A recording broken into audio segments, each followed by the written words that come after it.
ଆସନ୍ତୁ ରଣପୁର 2024 ନିର୍ବାଚନ ଫଳାଫଳକୁ ଟିକେ ଗଭୀର ଭାବେ ଦେଖିବା।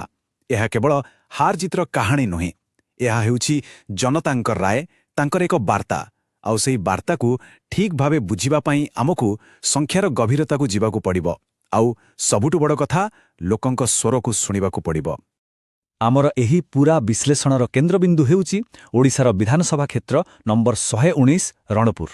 ଦେଖନ୍ତୁ, ଏଇଟା କେବଳ ମାনଚିତ୍ରରେ ଗୋଟେ ଜାଗା ନୁହେଁ, ଏହା ଏମିତି ଏକ ମାଟି ଯେଉଁଠି ଲୋକଙ୍କର ଆଶା, ତାଙ୍କର ସମସ୍ୟା ଆଉ ତାଙ୍କର ସ୍ୱପ୍ନ ମିଶି ରାଜନୀତିର ଦିଗ ନିର୍ଦ୍ଧାରଣ କରେ।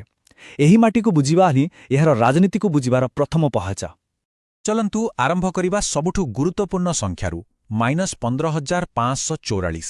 ଏଇଟା ଖାଲି ଗୋଟେ ସଂଖ୍ୟା ନୁହେଁ, ଏହା ଏକ ପ୍ରଶ୍ନ। ଏହା ହିଁ ସେହି ବ୍ୟବଧାନ ଯାହା 2024 ନିର୍ବାଚନର ଫଳାଫଳକୁ ସ୍ଥିର କଲା। ଆମର ଉଦ୍ଦେଶ୍ୟ ହେଉଛି ଏହି ସଂଖ୍ୟା ପଛରେ ଥିବା ପ୍ରକୃତ କାରଣଗୁଡ଼ିକୁ ଖୋଜି ବାହାର କରିବା। ତେବେ ଏହି 15,544 ଭୋଟର ବ୍ୟବଧାନ ଆସିଲା କେମିତି? ଆସନ୍ତୁ ତଥ୍ୟ ଦେଖିବା। ଦେଖନ୍ତୁ, ବିଜେପିର ପ୍ରାର୍ଥୀ ସୁରମା ପାଢ଼ୀଙ୍କୁ ମିଳିଲା 81,439 ଭୋଟ, ଯାହାକି ମୋଟ ଭୋଟରର 52.3%। ଆଉ ଅନ୍ୟପଟେ ବିଜେଡିର ପ୍ରାର୍ଥୀ ସତ୍ୟନାରାୟଣ ପ୍ରଧାନଙ୍କୁ ମିଳିଲା 65,895 ଭୋଟ, ମାନେ 42.3%। ଏହି ସଂଖ୍ୟାଗୁଡ଼ିକ ହିଁ ଆମକୁ ଚ୍ୟାଲେଞ୍ଜର ପ୍ରକୃତ ଆକାର ଦେଖାଉଛି। ତେବେ ଏହି ବ୍ୟବଧାନକୁ ପୂରଣ କରିବାକୁ ହେଲେ କ'ଣ ଦରକାର? ରାଜନୈତିକ ଭାଷାରେ ଏହାକୁ କୁହାଯାଏ ଭୋଟ ସ୍ୱିଙ୍ଗ। ଏଠାରେ ପାଖାପାଖି 6-7% ଭୋଟ ସ୍ୱିଙ୍ଗ ଆବଶ୍ୟକ।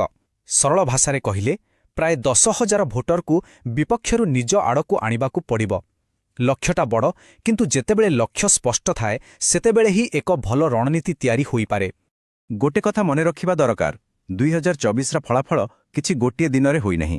ଏହା ପଛରେ ଏକ ଲମ୍ବା କାହାଣୀ ଅଛି। ଚାଲନ୍ତୁ ରଣପୁରର ଗତ 30 ବର୍ଷର ରାଜନୀତିକ ଯାତ୍ରା ଉପରେ ନଜର ପକାଇବା, ଯାହା ଆମକୁ ବୁଝାଇବ କିଭଳି ସମୟ ସହ ଜନମତ ବଦଳିଛି। ଏହି ଟାଇମ୍ଲାଇନ୍କୁ ଦେଖନ୍ତୁ। 1995 ବେଳକୁ କଂଗ୍ରେସର ଦବଦବା ଥିଲା। 2009ରେ ବିଜେଡି ଆସିଲା ଆଉ 45.5% ଭୋଟ ସହ ଜିତିଲା। 2019ରେ ବିଜେଡିର ଭୋଟ ପ୍ରାୟ ସମାନ ରହିଲା, କିନ୍ତୁ ସେତେବେଳକୁ ବିଜେପିର ଭୋଟ ବଢ଼ି 43.8%ରେ ପହଞ୍ଚି ସାରିଥିଲା। ଆଉ 2024ରେ ବିଜେପି ପ୍ରଥମ ଥର ପାଇଁ 50%ର ଗଣ୍ଡି ପାର କଲା। ଏଥିରୁ ସ୍ପଷ୍ଟ ଯେ ପରିବର୍ତ୍ତନ ଧାରା ବହୁ ଆଗରୁ ଆରମ୍ଭ ହୋଇଯାଇଥିଲା। ଆଉ ଏହି କାହାଣୀର ସବୁଠୁ ବଡ଼ ମୋଡ଼ ଆସିଲା 2019 ଏବଂ 2024 ଭିତରେ। 2019ରେ ବିଜେଡି ଆଉ ବିଜେପି ମଧ୍ୟରେ ଫରକ ମାତ୍ର 3% ଥିଲା, କିନ୍ତୁ 2024ରେ ଦେଖନ୍ତୁ, ବିଜେଡିର ଭୋଟ 4% କମିଗଲା ଆଉ ବିଜେପିର ଭୋଟ ପ୍ରାୟ 8.5% ବଢ଼ିଗଲା। ଏହା କୌଣସି ସାଧାରଣ ପରିବର୍ତ୍ତନ ନୁହେଁ, ଏହା ଏକ ବଡ଼ ରାଜନୈତିକ ସ୍ଥାନାନ୍ତର। ଏତେ ସମୟ ତ ଆମେ କେବଳ ସଂଖ୍ୟା ଆଉ ତଥ୍ୟ ବିଷୟରେ କଥା ହେଲେ, କିନ୍ତୁ ମନେ ରଖନ୍ତୁ, ପ୍ରତିଟି ସଂଖ୍ୟା ପଛରେ ଜଣେ ମଣିଷ ଅଛି, ଗୋଟିଏ ପରିବାର ଅଛି, ଆଉ ତାର ଗୋଟିଏ କାହାଣୀ ଅଛି। ତେବେ ଚାଲନ୍ତୁ ଏବେ ସେହି କାହାଣୀକୁ ଶୁଣିବା। ଚାଲନ୍ତୁ ରଣପୁରର ମାଟି ଆଉ ସେଠାକାର ଲୋକଙ୍କ କଥା ଶୁଣିବା, ଯାହା ସେମାନେ ନିଜ ଭୋଟ ଦେଇ କହିଛନ୍ତି। ସବୁଠାରୁ ପ୍ରଥମ ଆଉ ଗଭୀର ସମସ୍ୟା ପାଣି, ଜଳସେଚନର ଅଭାବ। ଜଣେ ଚାଷୀ ଯେତେବେଳେ ଚାଷ ପାଇଁ ବର୍ଷାକୁ ଅନେଇ ବସେ, ସେତେବେଳେ ତାର ଭାଗ୍ୟ ଆକାଶ ଉପରେ ନିର୍ଭର କରେ। ଯେତେବେଳେ ଜମି ଫାଟି ଆହା କରେ, ସେତେବେଳେ କେବଳ ଫସଲ ନୁହେଁ, ଗୋଟେ ପରିବାରର ଆଶା ବି ମହିଯାଏ। ଏହା କେବଳ ଏକ ଅର୍ଥନୈତିକ ସମସ୍ୟା ନୁହେଁ, ଏହା ସମ୍ମାନର ପ୍ରଶ୍ନ। ଦ୍ୱିତୀୟ ବଡ଼ ସମସ୍ୟା ହେଉଛି ରାସ୍ତା। ଭାବି ଦେଖନ୍ତୁ, ଜଣେ ଚାଷୀ କଷ୍ଟ କରି ଫସଲ ତ କଲା, କିନ୍ତୁ ରାସ୍ତା ଖରାପ ଥିବାରୁ ଠିକ୍ ସମୟରେ ବଜାରକୁ ନେଇପାରିଲା ନାହିଁ। ଗୋଟିଏ ଭଙ୍ଗା ରାସ୍ତା କେବଳ ଗାଡ଼ିକୁ ଅଟକାଏ ନାହିଁ, ଏହା ଗୋଟିଏ ଅଞ୍ଚଳର ପୁରା ଅର୍ଥନୀତିକୁ ଅଟକାଇ ଦିଏ। ଆଉ ତୃତୀୟରେ ଆସୁଛି ସବୁଠୁ ଜ୍ୱଳନ୍ତ ସମସ୍ୟା, ନିଯୁକ୍ତି। ଜଣେ ପିଲା ପାଠ ପଢ଼ି ଡିଗ୍ରୀଟେ ହାତରେ ଧରିଲା ପରେ ତା ଆଖିରେ ଭବିଷ୍ୟତ ପାଇଁ ସ୍ୱପ୍ନ ଥାଏ, କିନ୍ତୁ ଯେତେବେଳେ ନିଜ ମାଟିରେ କାମ ପାଇଁ ସେ ବାହାରକୁ ଯିବାକୁ ବାଧ୍ୟ ହୁଏ, ସେତେବେଳେ କେବଳ ସେ ନୁହେଁ, ତା ପରିବାର ଆଉ ସମାଜ ବି ହାରିଯାଏ।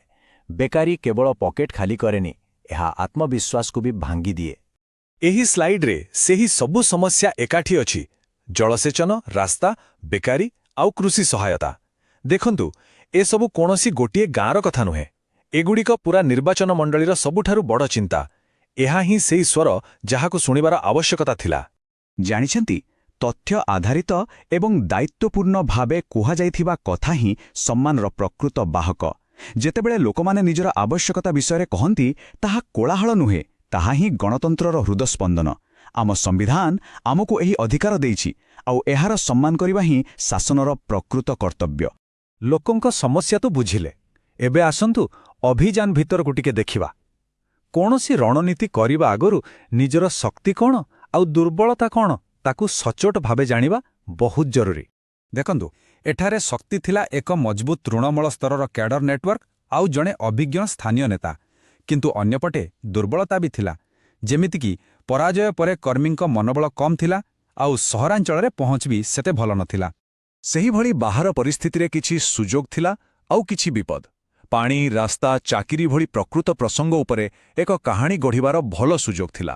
କିନ୍ତୁ ବିପକ୍ଷରେ ଥିବା ବିପୁଳ ଆର୍ଥିକ ସମ୍ବଳ ଆଉ ଏକ ଶକ୍ତିଶାଳୀ କେନ୍ଦ୍ରୀୟ ସଂଗଠନ ଏକ ବଡ଼ ଚ୍ୟାଲେଞ୍ଜ ଥିଲା। ଠିକ୍ ଅଛି, ଏତେ ସବୁ ବିଶ୍ଳେଷଣ ପରେ ପ୍ରଶ୍ନ ଉଠୁଛି, ଆଗକୁ ରାସ୍ତା କ'ଣ? କେବଳ ସମସ୍ୟା କହିଲେ ହବାନି, ସମାଧାନର ବାଟ ବି ଖୋଜିବାକୁ ପଡ଼ିବ। ତେବେ ଆସନ୍ତୁ ଏକ 90 ଦିନିଆ ବ୍ଲୁପ୍ରିଣ୍ଟ ଉପରେ ନଜର ପକାଇବା, ଯାହା ପୁଣିଥରେ ସ୍ଥିତିକୁ ମଜବୁତ କରିବାର ବାଟ ଦେଖାଇପାରେ।